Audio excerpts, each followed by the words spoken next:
Hi guys, welcome back to the Home and Homestead. If you're new, I'm Rebecca. Today we're going to be heading to the kitchen where we do some water bath canning. We're going to make some homemade grape jam. This is a wonderful recipe and you end up with a classic grape jam that you can enjoy with your peanut butter and jelly sandwich, served at breakfast with toast or other items, as well as when combined with a chili sauce, this grape jam will make a wonderful and flavorful sauce to enjoy with meatballs or other appetizers. So let's head to the kitchen and we can put together the ingredients for this water bath canning project of grape jam. Alright, so the first thing that we need to do for making our grape jam is to prepare our grapes. Now we have grapes on our property, and last year after I harvested them, I removed them from the stems and washed them real well and put them into some bags and froze them. And then this year I did the same thing, so now I have last year's and this year's harvested grapes that I'm going to be making into grape jam. So what we want to make sure we do is we want to remove the skins and the seeds from the grapes so that we are left with the juice and pulp of the grape. Now typically when I do a food preservation project where I need to do that process, I'll just use my food mill attachment on my KitchenAid stand mixer, and that usually does a good job with it. However, I will say with grapes, in particular Concord grapes, the skins are very thick, the seeds are very hard, and they just get bound up, and I don't want to damage my food mill. So in order to prepare your grapes then for this project, I would recommend either hand removing the skins off of the grapes and then pressing the inner part of the grape against the sieve or strainer to remove the seeds. Then you would be left with the pulp and juice. Or you could do what I like to do, and that is use my juicer, which is basically a high-speed metal sieve inside of a machine, and then that separates out the skins and the seeds into one little compartment, and you're left with the juice and pulp in the other, and it's done in a matter of seconds. So I had about 40 pounds of grapes, and I processed them in about a half hour yesterday. So for one batch of this grape jam recipe, you're going to need 2 quarts of that grape juice that I just referred to. So what I like to do is put that juice that I processed from my juicer machine to very quickly remove the skins and the seeds, and I put that into 2-quart pitchers, and then I know how many batches I'll be able to do. So I was able to do 4 2-quart pitchers, so I can do a quadruple batch. So what I'll do today is a single batch. You can duplicate for as many as you would like to make of this recipe. So I have a large Dutch oven here. You can also use a stock pot if you'd wish. And to this we're going to add 2 quarts of grape juice. So that's the juice and the pulp after you removed the seeds and skin of your grapes. I'm doing a double batch, but I'll just read off the single batch amounts. To that you can add a half cup of water or a half cup of lemon juice. I prefer to add lemon juice. It adds a brightness to the jam, and it also helps the grapes to release their natural pectin, and it helps our jam to thicken. Then we're going to add 6 cups of sugar per batch. We'll give everything a stir. Now we're going to heat all of this up.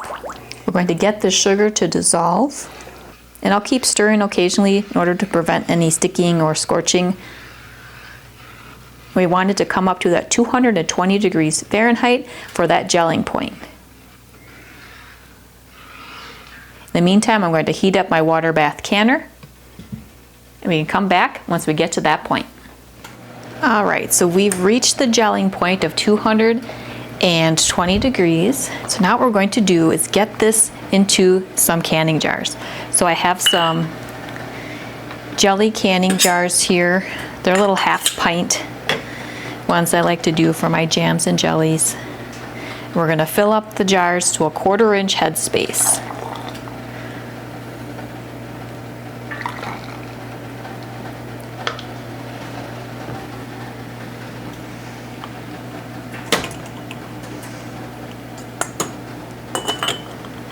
And you can test the headspace. This is a headspace measuring tool. So this is a 1/4 inch, 1/2 inch, 3/4 inch, and 1 inch. You just put it right on the edge of the jar, and then you know your headspace measurement. So this recipe, a single batch, will do about 6 half pints or about 3 pints. So I'll just keep filling up these jars here. Since I'm doing a double batch, I'm hoping to get a dozen half pints. And then for the second double batch that I'll be doing while these jars are processing, I'm hoping to get 6 pint jars worth. I like to do the pint jar size for if I'm doing an appetizer or something that I want to add a sauce to something that's savory. The pint jar I feel works nicely for that. So maybe a pork roast or some little meatballs or cocktail wieners or things like that, little cocktail franks. The nice sweet grape jam with a spicy maybe chili sauce or something like that makes a really nice sauce. And it's really easy to do, especially if you've already home canned your own grape jam. All right, so now that we have our jars all filled, I'm just gonna take a wet paper towel, just moistened with some water. And I'm gonna go through and wipe off the rim and the side threads of the jar.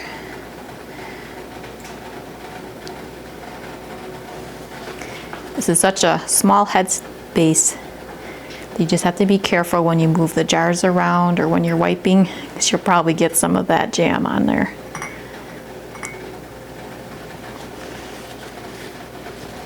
So we'll just go around and wipe these down, and then we can get the lids and the rings on. Now we'll just get the lid, followed by the ring. We're just going to tighten it finger tight.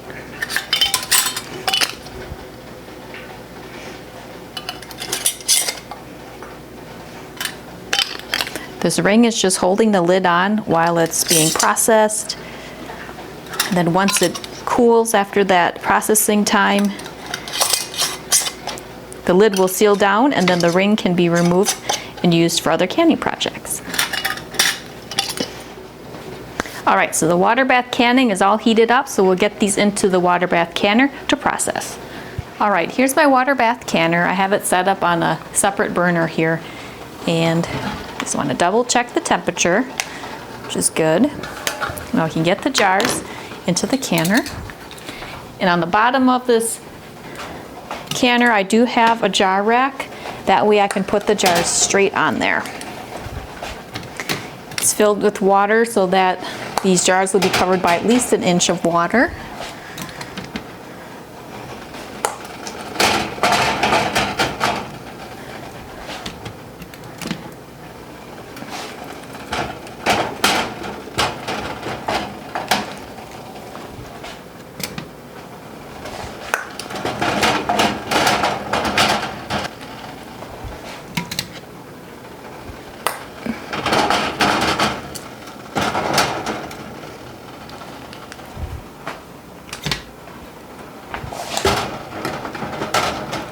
There we are.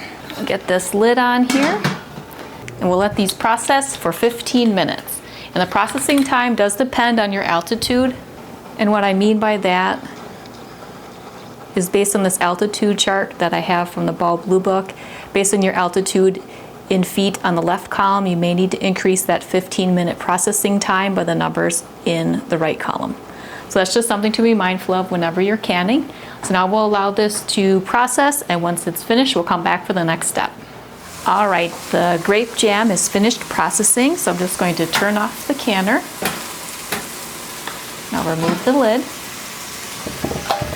I'm just going to allow these to sit in the canner for about 5 minutes, and then I'll move them over to a towel, or I use a dish drying mat, and allow them to cool and seal there.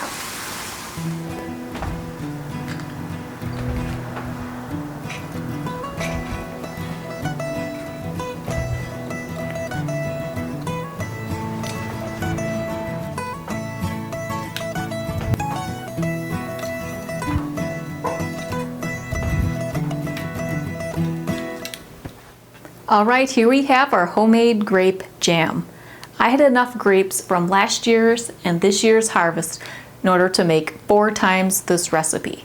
And on the left, you'll see the double batch that we did together, and I had 11 half pints and 2 pints from that batch. And then the second double batch is on the right, and I was able to get 7 pints and a little bit less than a half pint, and that'll go in the refrigerator for enjoying now. This recipe can be found in the Ball Blue Book on page 51, but it's a really simple and delicious recipe for homemade grape jam. So a couple of keys to this recipe would be to 1, make sure you remove the skins and seeds from your grapes prior to making your grape jam. You can do that either manually or like I did, I used my juicer, and that really speeds up the process of preparing the grapes for this type of a recipe. And 2, make sure you reach that gelling point of 220 degrees Fahrenheit. That way you know that your jam will set and you have a delicious soft spread. So here we have a number of different jars of homemade grape jam. These would be great for sandwiches, with toast, or for breakfast. A nice sweet condiment, and also when mixed with other savory ingredients, it makes a nice sauce or glaze as well. So if you happen to grow grapes on your property, these are Concord grapes that I use for this grape jam recipe, and they work wonderfully for this. So if you happen to grow some, or if you know someone who does have grapes and they offer them to you, I hope that you will consider this food preservation project on making some homemade grape jam. So if you're interested in food preservation, I do have a number of different recipes and playlists on the various types of techniques you can use to preserve your food and harvest. I have a number of different recipes for both sweet and savory jams, so be sure to check out those recipes, and there's also a playlist on the topic as well. If you're new to the channel or haven't done so yet, I would really appreciate it if you would subscribe. So please be sure to hit that subscribe button below and continue to watch my channel, The Home and Homestead, for some more homemade, homegrown, and home-style inspiration. Well, thank you so much for spending time with me today in the kitchen while we did this water bath canning project of making some homemade grape jam. I hope that you're having a fantastic day. See you next time. Take care.